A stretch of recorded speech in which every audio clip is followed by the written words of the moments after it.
Yeah. Yeah. Come let me teach you a lesson.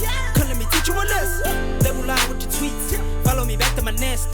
Label line with the podcast. Teach you lesson cause I got class. Label line with the impact. You be lying, that's a real fact. Come let me teach you a lesson. Come let me teach you a lesson. Label line with the tweets. Follow me back to my nest.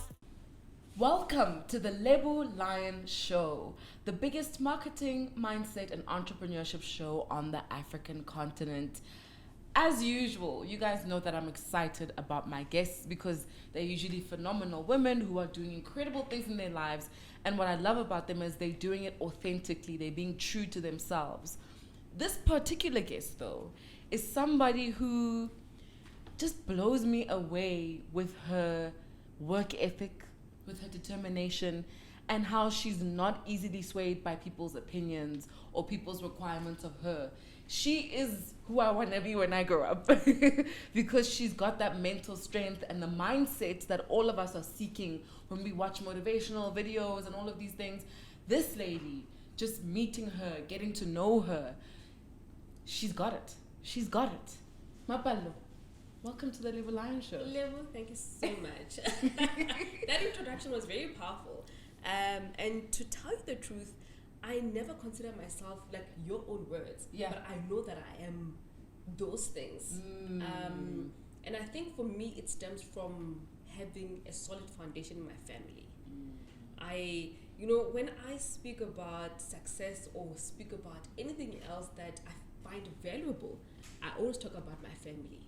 For me, the rooting and the foundation is with family and knowing that I'm loved, knowing that I'm worthy, knowing that I'm enough.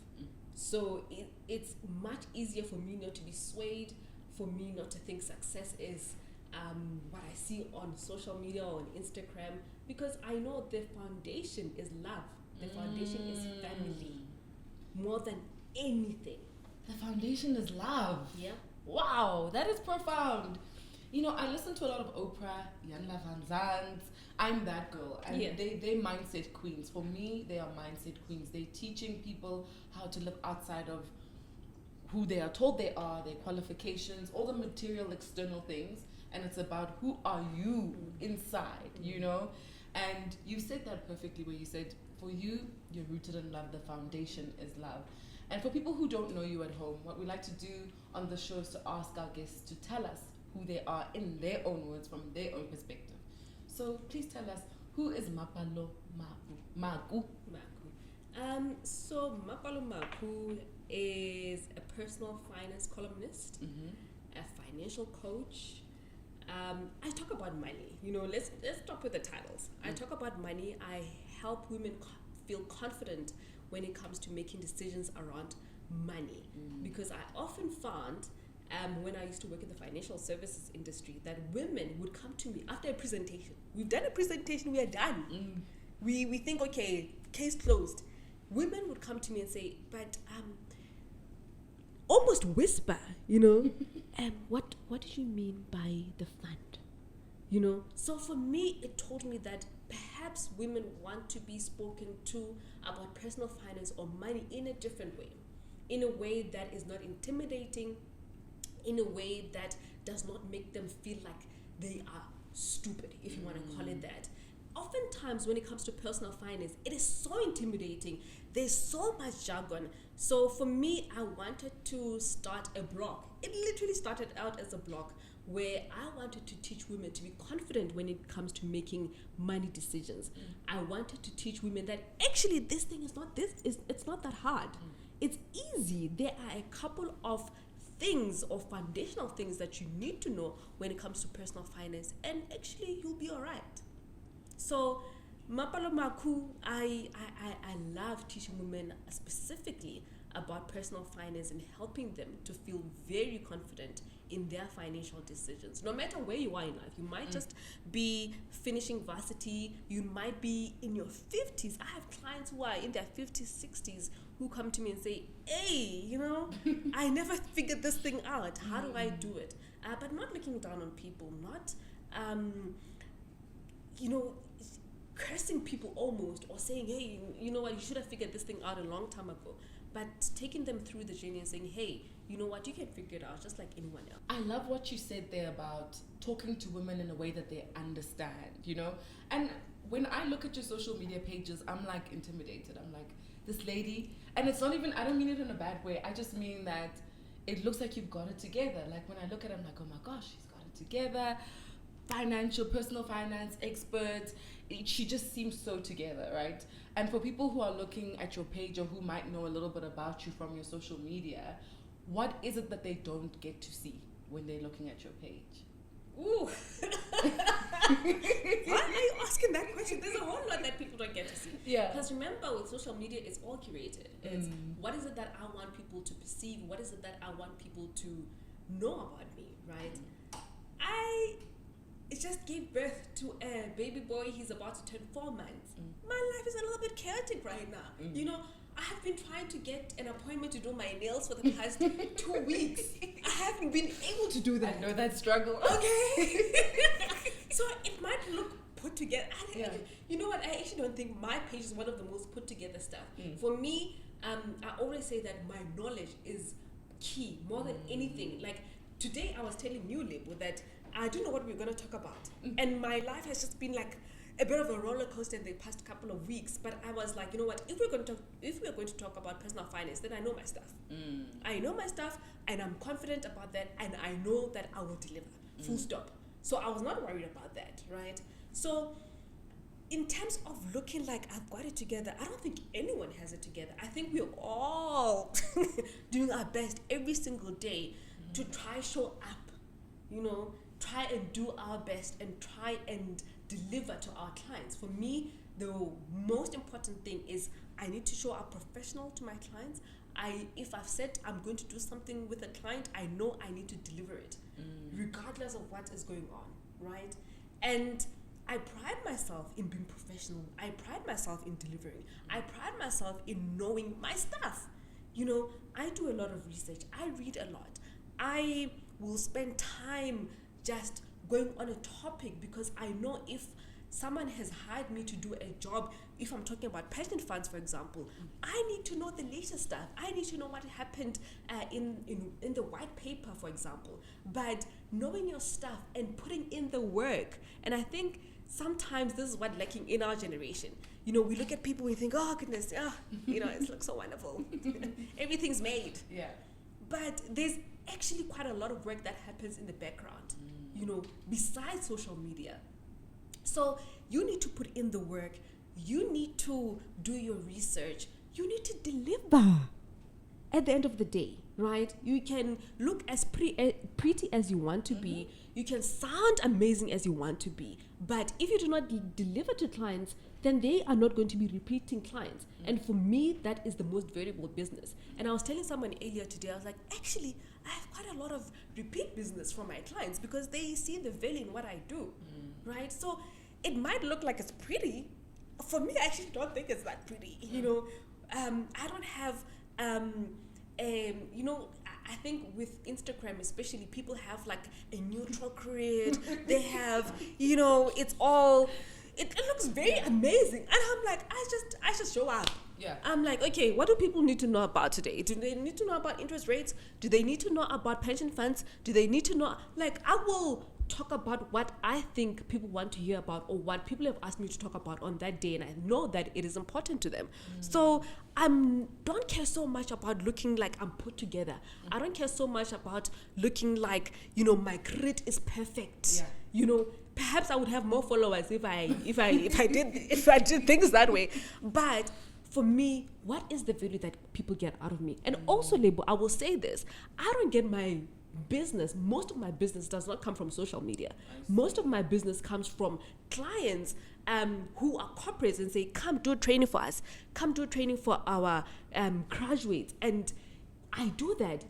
I think the social media stuff is getting my name out there. That's the thing. But it's not perfect, far from perfect. I love what you said, and it's so funny. I knew that question was gonna get you. You know, another thing we've spoken before. Exactly. You know, I know this, and I think it's so important for people to see this, because so many of us think that you need to look a certain way and you need to exist a certain way to be taken seriously as someone in finance or business or whatever. And you said something so key. You said, I just show up. Right? That is that profound. I do. You That said, I I do. just show up. And you really show up. But now I want to ask you, you're a mom, you're a wife, you're a sister, you're many things. How do you show up when you have so many hats and so many responsibilities? This is something I want, Lemu. This is something I want. I remember when I was 17, I'd finished high school.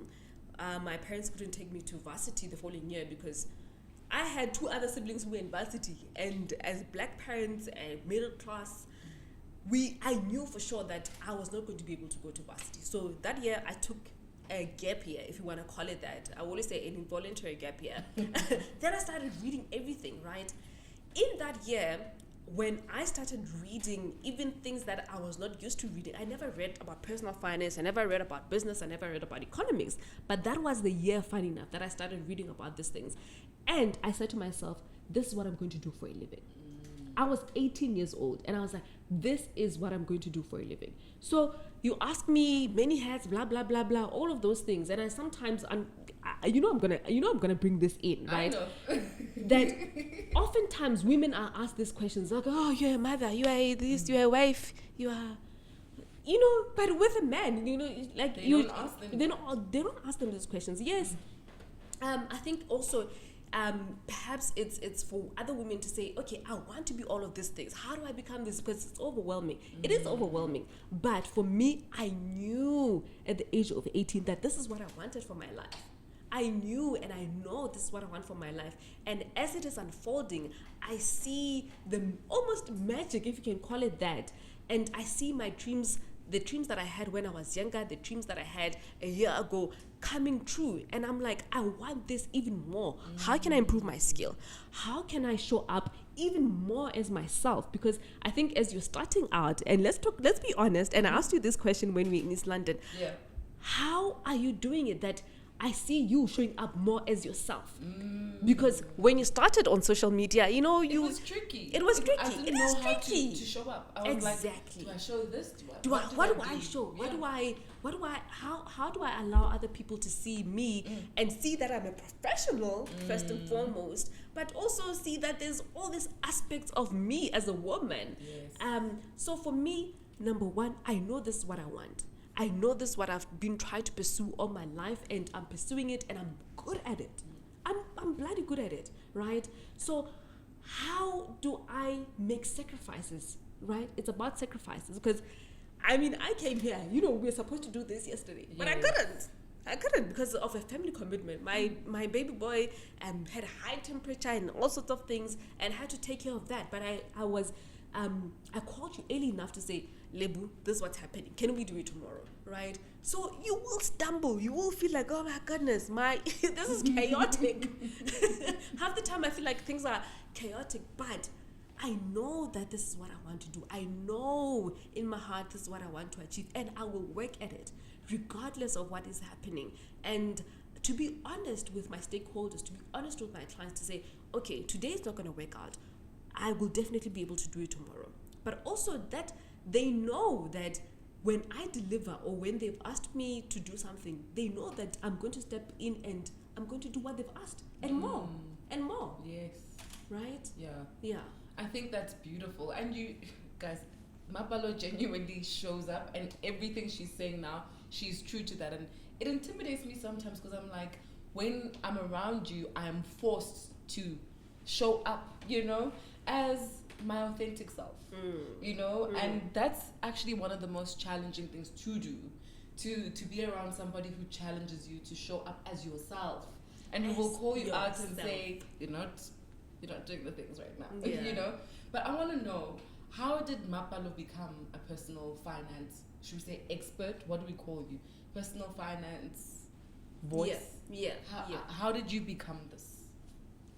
By deciding. But what did you go to, what did you study? How did that process unfold? Okay, all right, now I understand you. So I studied a BCom finance, but like I said, in that involuntary gap year, I was accepted at Rhodes University. I was going to study media studies. Oh, wow. Uh-huh, Okay. right? Then after reading all these personal finance books, I was like, no. This is what I'm going to do with my life, and I'm going to be one of the best people to ever do it. That was my decision. I didn't care who was going to do it, but I was like, I'm going to be one of the best people to ever do it as well. So I studied a BCom Finance, then I went to do a postgraduate in financial planning, and I'm almost completing my postgrad in financial markets as well, right? But continuously learning, I don't rest on the fact that I've studied all of these things. I continually learn. I subscribe to journals, not just social media, not just easy to read articles. I subscribe to journals so that I know that my knowledge is up to date, but also it's factual. It's not just something that I'm saying because I'm regurgitating it from, I've heard it from someone, and I feel like most of the time social media is that. We regurgitate what Lion has said on a podcast, but what are your own thoughts? How do you interpret what you've read? How do you interpret what you've heard or what you've read, but specifically what you've read, because I think books and journals are very, very important. You're very interesting because you're social. You know what I mean? Like you're the kind of person who's like, I want this, I'm going to do this, I'm going to go here and I'm going to make it happen. When did you decide that you wanted to be an author as well? I didn't really decide that I wanted to be an author. After reading a couple of books, I was like, I think I want to do this, especially in a South African context.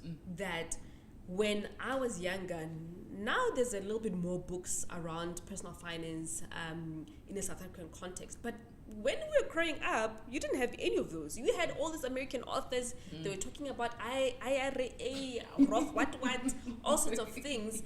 And you had to do a bit more Googling to find out exactly what they mean. But when I went to varsity, it made more sense. And I was like, I want to write a book that all South Africans can understand. Even other African countries, not just South Africa. I have people reading my books in Namibia, Botswana, Lesotho. I have people reading my book in Zambia, So what is the African context that, we can understand personal finance? It has to be empathetic, right? It has to be understanding.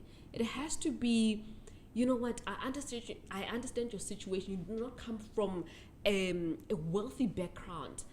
But how do you get it right? Because yes, all of those things are valid, but the world is the world, right? I don't come from a privileged background, but I understand that the world is the world, and I am going to do everything I need to do to get to the place that I want to get to, right? So I don't think I decided I wanted to be an author. I knew that I had to write a book. And when the opportunity came, and how did it come about? And this is the question people ask me, like, okay, can you please tell us how did you get published? Some people I know, they go the self-publishing route, but for me it was just easier to get published. I wrote. People are like, how do I? I'm like, write. Yeah. And they're like, no, tell us, how did you get someone to? I'm like, I started writing. I wrote and I wrote and I wrote. I had my blog, the Women in Finance blog, and I wrote literally one article every single week. People knew that they could expect this article. They knew that it was consistent. They knew that, come rain or shine, there would be an article on the Women in Finance blog.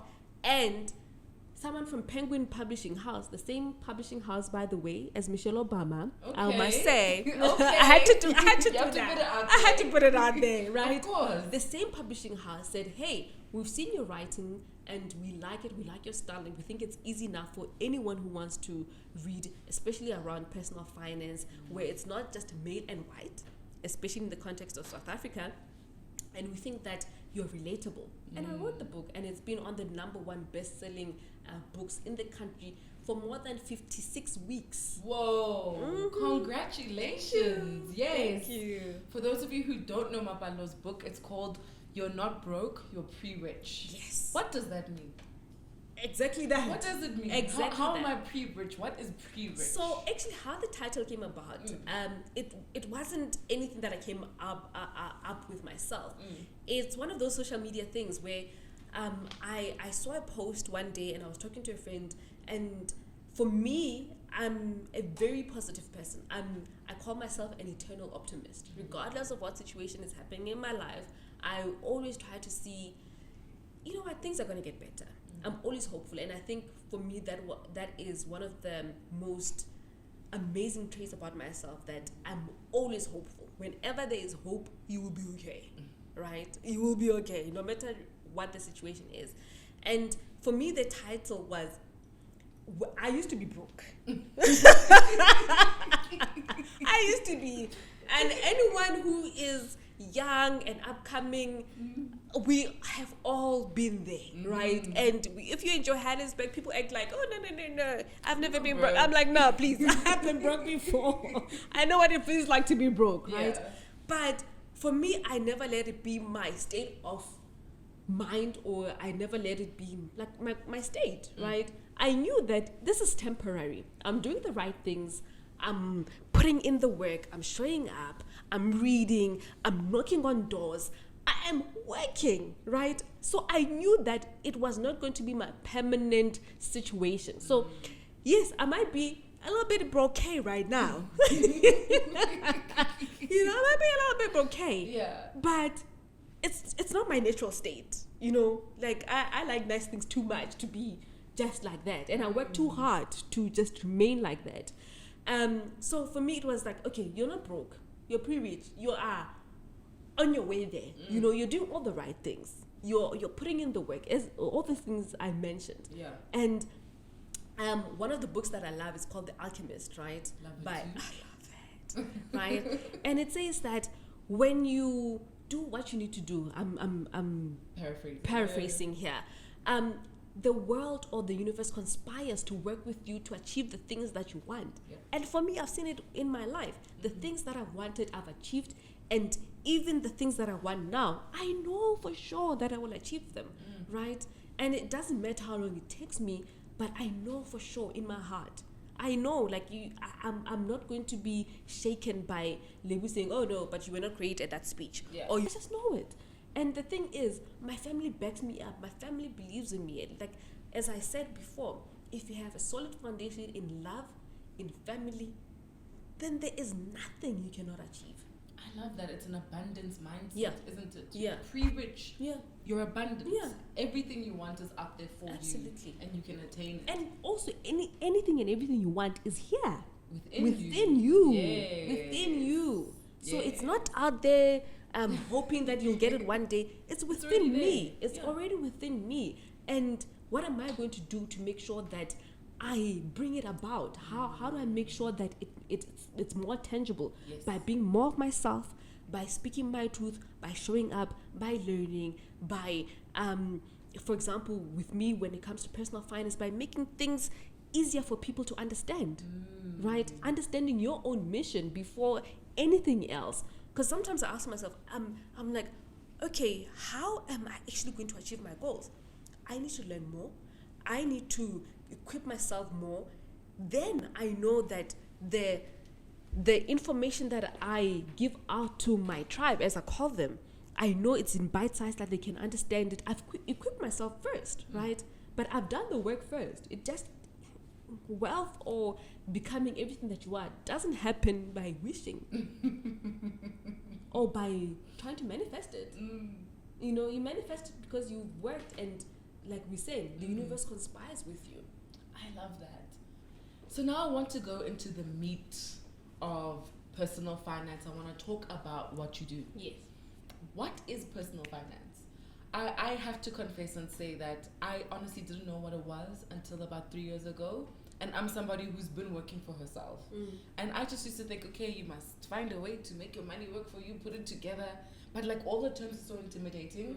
And this is me, Lebo Lion, saying I love reading, I love words, but with the finance element of things, it feels like it's not for me personally, you know? Yeah. So what is personal finance and how does it apply to the average person like me?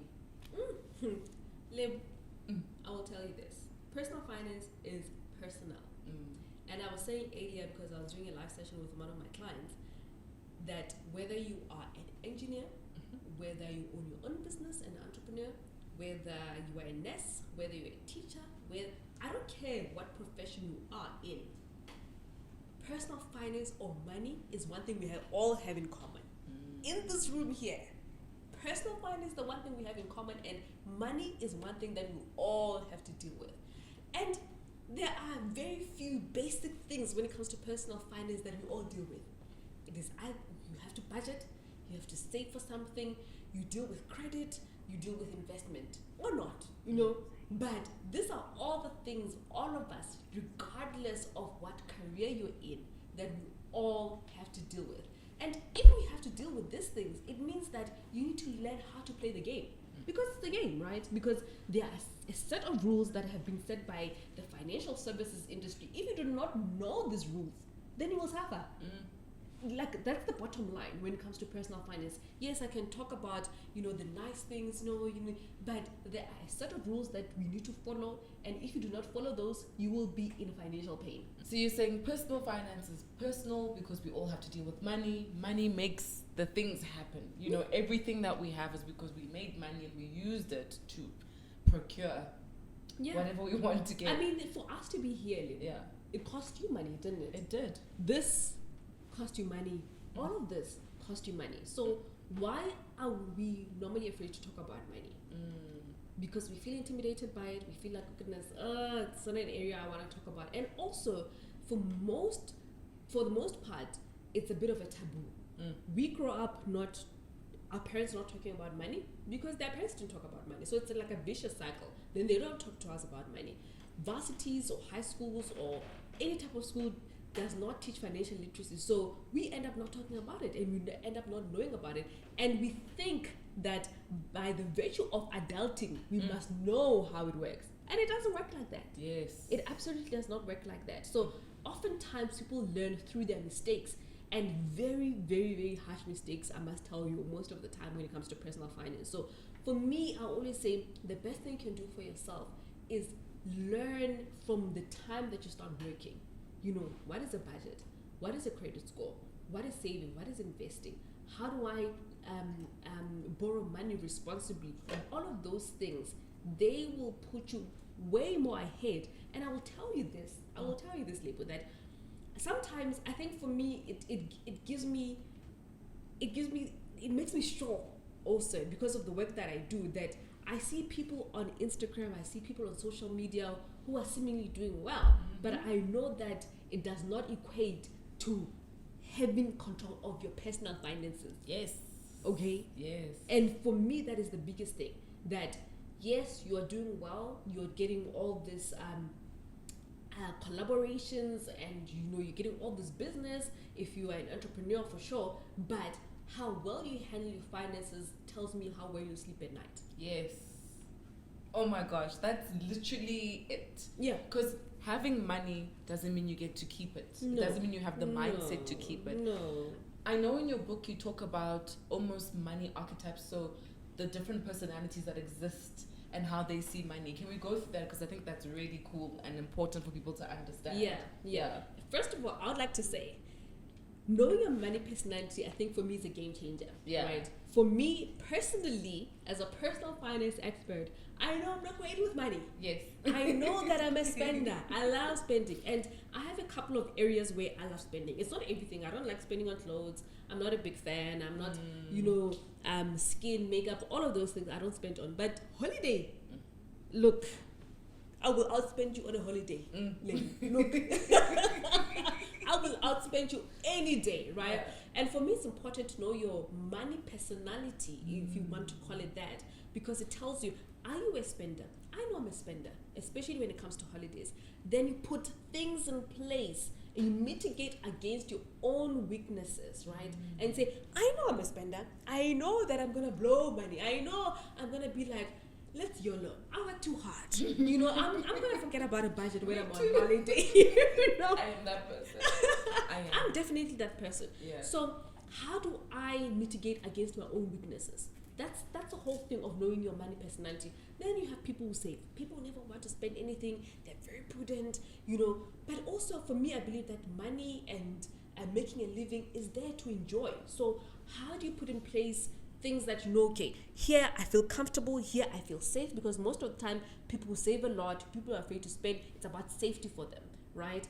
If I have money, if I have savings, I feel safe. Therefore, I feel like, I'm okay in life. But you still need to spend. You still need to enjoy your life. So what is your safety net? What is that amount for you that you will feel comfortable having so that you can start enjoying yourself, right? Then there is the Cinderella. The one who thinks that a man is going to take care of her. It's things that, they don't have to learn how money works. They don't have to, they don't have to lift a finger because someone else is going to take care of it. Unfortunately, even if you do have someone who takes care of you, it's wonderful, right? And we'll never ever judge that. I never ever want to judge people for their situation. It's wonderful, but always make sure that despite of that person, you can still have your finances in order, right? Despite of that person, whatever situation you find yourself in. I have women who say to me, Mapalo, I have someone who pays for my bills. We're not married. It's not anything like that.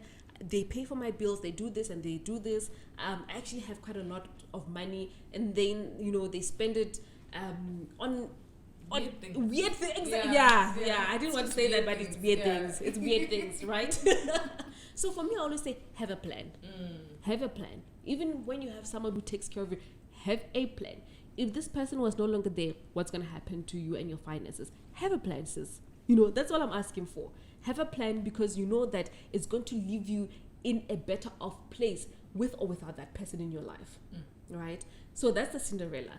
Then there's the money monk. There's someone who understands that, you have to spend a little bit to enjoy yourself. You have to save, you have to invest, you have to give as well, as one of the things that I do speak about in my book. So knowing your money personality for me is very important, because it determines how you manage your money, but most importantly, it shows you what mechanisms or what systems you have to put in place to mitigate against your own weaknesses. And that's the thing, whether you're a saver, you have your weakness. You want to save and never spend and never have fun. I mean, what kind of life is that, right? So knowing your money personality, it says, okay, this is my money personality, but this is what I'm going to do to enjoy my life. You put things in place to make sure that you still have some fun. It's allowed. So there are lots of people out there who might be watching and thinking, but I don't earn that much.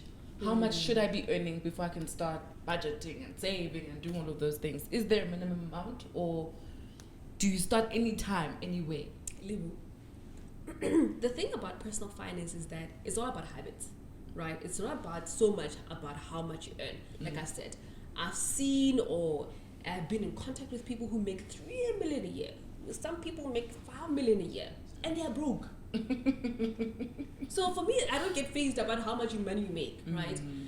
So it's not so much about how much you make, it's about what it is that you can do with the money that you have. And I'll give you an example. When I started working, I was in my third year of varsity, and I was working part-time, and I was making a whole 3,500 rand. Wow. You're shocked. You're like, what the hell do you do with 3,500 rand? You don't do much, but it was a salary, and I needed to work. I needed experience, right? And it was part-time. And from that, I knew for sure that I had to save 10%. 3,500 bucks times 10% is 350 rand. From there, I knew that 350 rand, I needed to start investing and saving. And I did that. So with 350 rand. You invested. Yes. And that's the what thing. Can people invest in? That's the thing. People always assume that, to start investing, you need 10,000 at least, or 100,000. No, you can start investing in exchange traded funds. You can start investing in unit trusts. You can start investing in tax-free savings account. Easy peasy. Through easy equities, through most of the platforms now, they allow a minimum of 250 rand. Okay? And with any investment, I always say, go with an asset manager, not a life company. And I know I'm going to get it for this, but it's the truth. And it's a fact, right? Because the fees normally on life companies, it's much higher, right? And we can have a whole conversation about that. But if you're going to invest, regardless of what the amount is, go with an asset management company. So I started doing that when I was earning $3,500. The whole point, as I was mentioning earlier, about personal finance is building good money habits. If, for example, and this is the thing I find a lot of people say to me, Mapalo, once I start earning my dream income, I'll start saving and investing. But if you were not used to doing it with a small salary, how are you going to start doing it? Because you have not built up the habit to start saving, to start putting money away, to live on less than you actually make. Yeah. Right? So it's almost impossible, because when you get to maybe, let's say, the 50,000 that you had envisioned, you get there and already you have all these line items, you have all these things that this money is going towards. Yeah. Because you have never practiced the principle of paying yourself first, of saving and investing, you probably will not do it. And I guarantee you, most people don't do it because they thought, okay, at some point I will do it because I start earning more. No, you're used to having everything and everything you want when you have money. So what makes you think that now when you earn 50,000, 60,000, 100,000, all of a sudden, oh, you're going to start thinking about investing? If you did not think about it when you were earning $3,500. That's true. The habits are so ingrained. And I will be honest and say I was one of those people. And when it hit, when I was like, actually, no, this is the wrong way to do things, changing the habits felt like the most painful thing. Because I had to change the way I live, the way I see things, the way I view money. And then it makes you confront so many other things about yourself, because you're like, actually, I spend like this because of this that happened in my past. Oh, I do this. And then it becomes an emotional thing. So money is very emotional, right? And I want to tie that into the concept of black tax, because then our people will say, we're making money, but now I have to help at home, or whatever the case may be. Do you believe in the concept of black tax, and what is it? I wouldn't say I believe the concept of black tax. Yeah. I think it's just something that we all have to deal with at one point or another as families that have to help one another. I'm a product of my sister, my older sister, helping out with my fees and varsity, and me having to do the same with my cousins or whatever the case might be. But I think the problem comes in when you do it to your own detriment. You do it to the last point where you leave nothing for yourself. And I often find that, a lot of people are happy to help. I'm happy to help. I'm sure my sister is happy to help. She's reaping the dividends now. Yeah. Hello. My parents, they had help from my sister. And, like I said, we are very, very extremely close family. If you need something, we're going to gather together and make sure that you have what you need. But also it comes with responsibility, right? I was actually talking to someone today and I said, but why don't you make your sister do X and Y? Their sister is helping out with taking care of the kids and whatnot. But I said, I'm sure she has some skills. I'm sure she has some things she's passionate about that she can do, right? And this is the conversation normally we don't talk about when we're talking about black tax or helping out your family. That look at your skill set as a family and say, actually, what is it that you can do to earn more money, right? Not just giving, because that is tiring. And also for me personally, I don't want to just get money for the sake of just receiving it. Like what input or what output have I put in to earn this money? Yes. So it actually works on your self-esteem to say, hey, my skills have earned me money, and to try and reinforce that within your family. I think that's very important, and that's a conversation we normally don't have when it comes to our family. Can someone bake within the family that you're helping out? Can someone do hair, nails, makeup done, did, the whole thing? How do I perhaps start you off and give you the equipment or give you the startup capital to buy the things that you need so that you can start earning your own income, getting those skills, upskilling yourself? Social media, I always say, stop scrolling. Can you stop scrolling and looking at other people's lives? You have your own life to live. What is it that you can offer? So when it comes to black tax, the conversation has to go beyond just giving family and feeling guilty. It has to move way past that and say, okay, as a family, what What are the cousins good at? What is the sister good at? What is it that they can offer so that they themselves, excuse me, start earning an income? And I think for me that is more empowering than just giving. Yeah. What does it teach a man how to fish and he can feed himself forever? So you want to teach your community how to fish. Everyone around you want to almost invest in them instead of just giving. There we go. Giving them.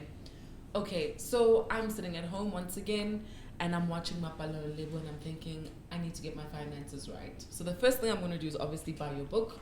You're Not Broke, You're Pre-Rich. But what can I look forward to in that book? How should I be reading it when I'm reading that book? How should I be using it? Yeah. So I think my book is very easy to read, right? It's extremely easy to read, and I've had this feedback from tons of people. It's easy to read, it's relatable, it's jargon-free.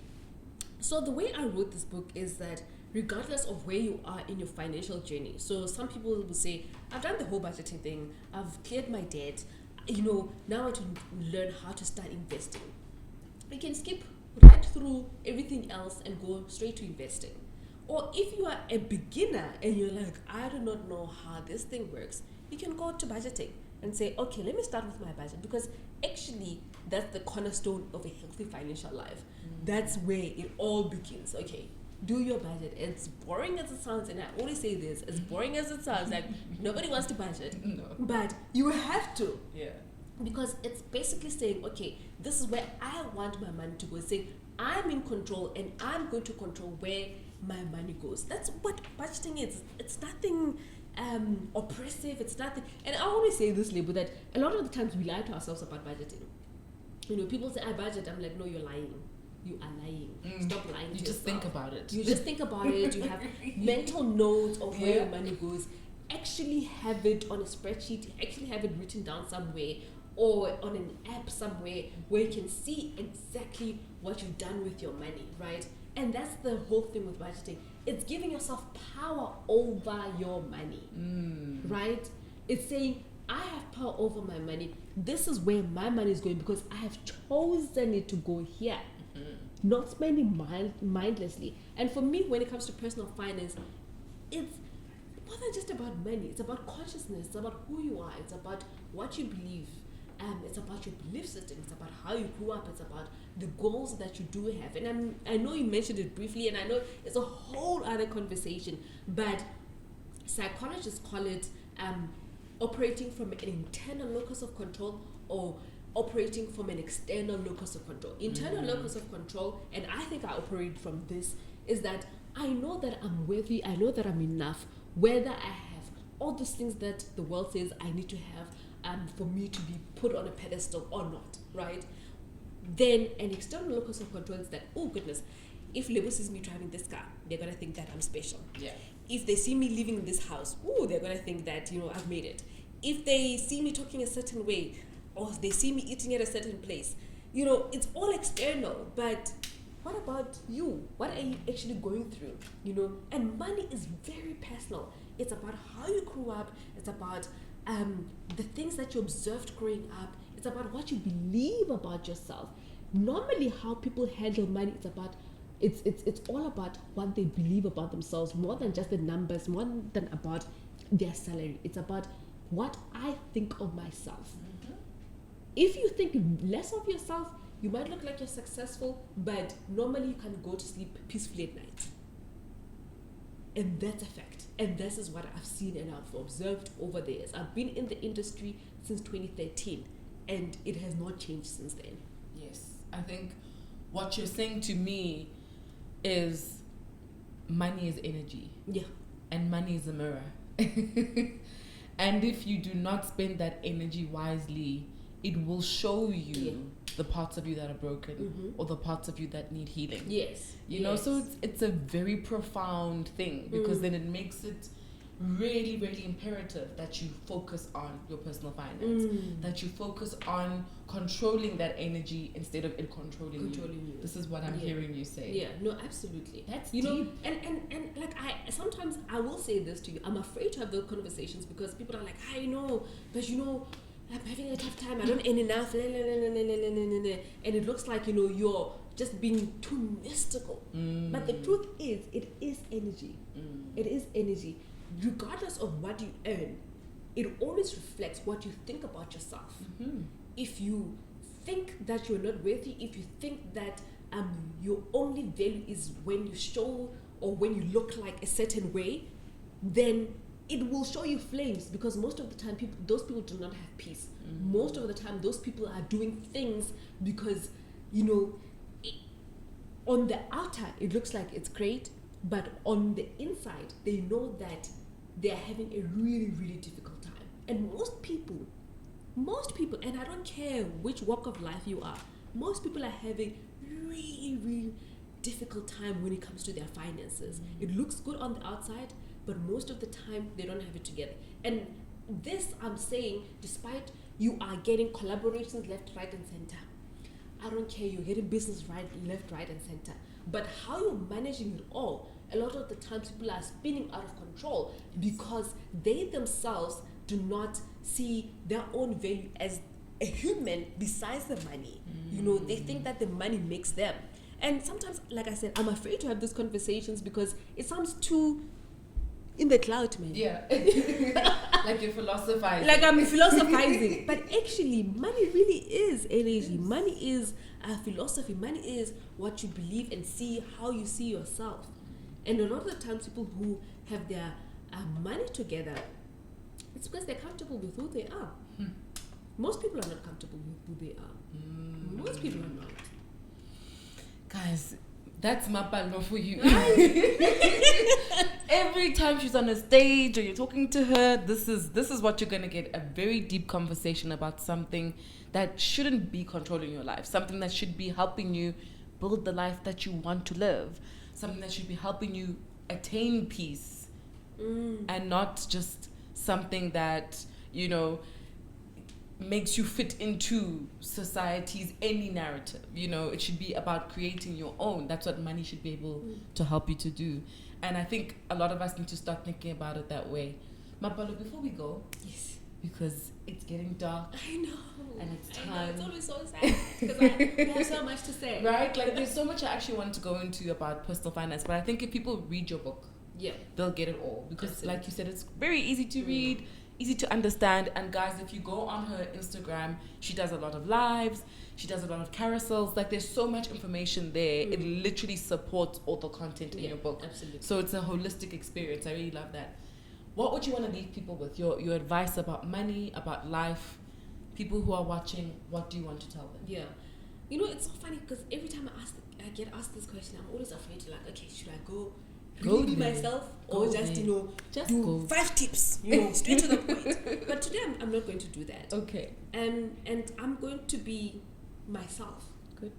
And that is, be honest with yourself. Look at your background, look at where you are and say, why do I believe the things I believe about money?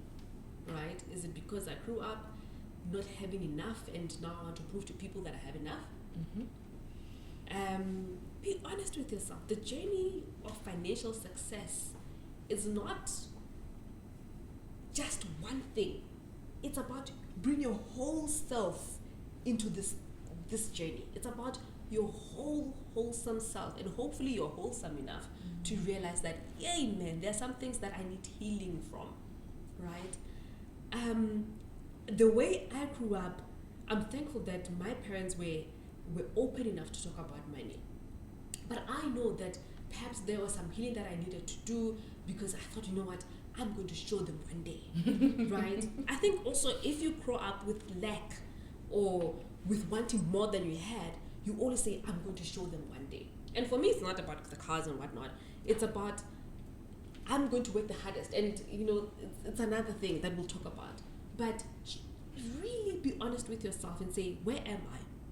What do I want to achieve? And I always say, when it comes to personal finances, ask yourself this question. In the next 5 years, if I've had Mapalo speak today, in the next 5 years, where will I be in terms of my finances? Right? And if you're honest with yourself enough, and you know that you need to change some things, then you will let it go. You won't even ask Lebo, hey Lebo, I was thinking of letting go of my car because it's too expensive. You just do it. You just do it because, it's like wanting to lose weight. when you want to and when you're ready to, you don't go ask your friends, you just go and do it, you know, and they see you doing it and they're like, hey man, how are you doing that thing that you're doing, right? So for me, the road to financial success is about honesty with yourself, really just looking at yourself and saying, I've been this person, but I don't want to be this person anymore. I want to be comfortable looking at my bank statement. I want to be comfortable paying at a restaurant and not thinking, goodness, do I have enough? Hey. You know, I want to be comfortable. I have a gold card, right? And I'm comfortable because I know it has money in it. Yes. I'm not going to ask for a black card. Just for the sake of you it. know, because now hakele kwana, you know, le want a black card here high, Hey, and black card pressure is you real. know, and It's I'm very just real. like, dude, mine doesn't even have an overdraft. Mine has a has Capitol money. card too. It has and I money. swipe it nicely. Yeah, it has money. It has in money. It has money. You don't get me wrong, it has money. Yes. But I know that, okay, the banks are going to charge me a higher fee for keeping a black card. Yeah. How many times have you phoned your banker in the past 12 months? Quite a few though. Okay. Quite a few. Because I've got weird financial habits. But you know, just for me also, it's question things that you have had being said about personal finance. And I'll give you an example just to close off. In question the things that you've heard. When I had my first son, right? I have 2 little babas, 2 boys. And when we had our first son, I was driving a Chevy. And I remember Chevy one of Spark. it wasn't Chevy. Why am I even asking like I know anything about cars? Ooh, you see, Chevy. that's how I'm useless. Like I'm completely useless. I don't really care about cars. The only car that I know I'm gonna drive one day is a Bentley Continental GT. I know the interior. Okay, everything madam. else from now on is a mode of transport. I'll be a passenger in the car. Thank you, Passenger thank seat. you, I'm gonna thank be you. there. You know, and someone asked me like, okay, so you're gonna change your car because you know you're gonna have your son, and I was like, why? No, you know, a child, you know, they need space. I'm like, this person's gonna come out of me. They're about this size, and they need a whole new car. They need a G-Wagon. They need a G-Wagon. I was like, hold on. You know, let's take it back. This person's coming out of me. They are not like not even a fraction of what I am. And now I'm going to get a whole new car and change my whole finances. If you can do that, by all means, but I couldn't do that at that time. I could have pressed to do it, but I knew that I had to question all of these things. You know, bigger house, bigger car, ownership. New. Question these things for yourself. Yeah. If you can and you do that, perfect, do that. But always look at your own life and say, does it really fit into the life that I'm living right now? Does it fit into what I'm earning right now? Does it fit into my future goals? Because yes, good and well that you know you purchase a new car, you purchase a new house, but does it really fit into the lifestyle that you want to live 5 years, 10 years from now? Yeah. You have to be very conscious when it comes to money. That's the whole point. I like that you're saying that. I know we should be closing off, but like now I have so many things I want to ask you. But I like that you're saying that because you and me always talk about not showing everything on social media, right? And that's one of the things that I don't do because I'm like, what if I buy this G-Wagon today and then next week or 3 months later I'm like, actually, it's too expensive. Yeah. Let me let go of it. Yeah. Now there's this shame that I feel because I had to show everybody that I bought it, you know. Why are you going there? Shame. But I'm just saying, Shame and there's money. There's shame, Shame you know. and money. You buy a house, Boiti did that. I mean, it's public knowledge, so I'm not dragging her. But the first time she bought a house, I think they took it away from her after a week or something. And there was a whole controversial thing about that. Lassiz was saying he lives in Sandton when he actually lives in an apartment in Four Winds. Doesn't have a house. I don't follow You know, social media people. But it's crazy things like that, and they were dragged and they were written about in the newspapers, and the shame that comes from that. So it's not only like between you and me, it's not only a personal shame, but it's a societal thing where they say you must shame someone when they have troubles when they have financially. To downgrade, when they have to, exactly. Yeah. You know, even the concept of downgrading, like what does that even mean? You know, because technically you're upgrading yourself by taking away all the things that pull you down. But like everyone shames you. Yeah. And that's the thing. When it comes to personal finance, when it comes to money, not only do you get shamed from even people who are very close to you. I'll give you an example.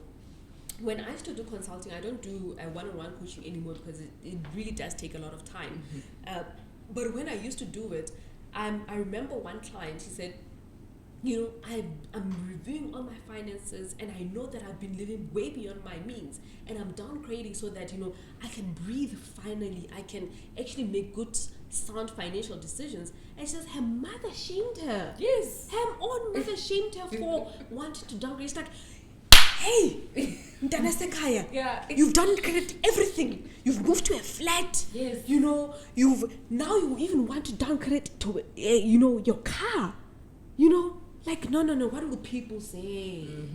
What will people say? That thing kills more finances than anything else. What will people say? And even those that you love, even your very close family can shame you for the decisions that you take. That will make sure that in the long run you are better off. And people live in this facade normally because I'm afraid of what people will say. Yes. Right? And you know that you're up to here. You know that you're dying. You know that things are not comfortable anymore. That you cannot live up to that anymore. Yes, because of you didn't know when you got yourself into this. Sometimes but you thought that you could handle it. So shame is a lot, and most of the time, even in my book, I say forgive yourself for past money mistakes. Forgive yourself for your past money mistakes. It starts with forgiveness of self, then also realizing that yes, you will be shamed. Unfortunately, that's just how the world operates. Yes. Because people are afraid of their own situations. People are afraid to face themselves. And sometimes people live vicariously through you if they're a parent and they're like, Mtanan, what are people going to say about me? Yes. And I'm like, it's your life. It's your life. Be about you. Be about you. Not me. And as down as it sounds, but we're all going to, die one day. And for me, I don't want to have lived my life because Lebu thought I was cool if I did this thing. Oh, like, come on. Come on. Own it. Own yourself. Own your life. Own where you are. And that's the thing. For me, I've realized the more I own where I am in life, from living in a flat, from moving back home to my house, now we're looking for another house. I've owned every single space I've been in, but I knew for sure that I'm going to move to the next level. Like, I just know. You don't have to tell me, you don't have to affirm me, you don't have to agree with me that, these are the things.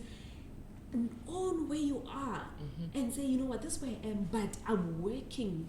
I'm not wishing, I'm working to the things that I want to achieve. But don't get ahead of yourself and start spending money you do not have, because you're going to cause yourself trouble. And when it looks like you're in that space, but you don't have peace, man. You can't sleep. Oh wow, come on. You can't swallow because you bought that food at Woolworths, but you can't afford Woolworths. No, but it becomes that deep. Like, I know that sounds so silly, but that's literally how far it goes. Yeah. Like, nothing in your life makes you happy anymore. For me, it's about peace. It's about peace. I will go beyond, find beyond, just to have peace in my life. And have peace, man.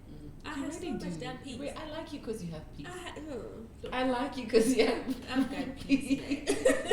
Oh, Mapalo, thank you so much for coming on the Label Lion show. I think people are going to really be challenged, to think differently about money, about themselves, and to go get your book, because your book is amazing. I have her book, and I read it from time to time because I'm just like, I think I'm not doing the right things here. Let me go back. I'm consistently going back, but it helps so much. Thank you so much for sharing. You're incredible, and I wish you all the best, and I can't wait to drive with you in your Bentley. In the Bentley Continental GT. Thank you. Interior, I know what it's going to look like. I know what it's going to smell like. Yes. But thank you so much, Lebu. And also, for me, it's platforms like this where I'm allowed to be myself, where it just goes beyond personal finance, because it's more than just about money. Yes. It's about who you are, all of it. And how you've decided to show up in this world that tells you what to be and who to be. Absolutely. Guys, thank you so much for tuning into the Label Lion show. Don't forget to like, subscribe, comment, share with your friends. You guys know I'll always be there in that section having a conversation with you. And until next time, just be yourself. Listen, cause I got class. Label line with the impact. You be lying, that's a real fact. Come let me teach you a lesson. Come let me teach you a lesson. Label line with the tweets. Follow me back to my nest.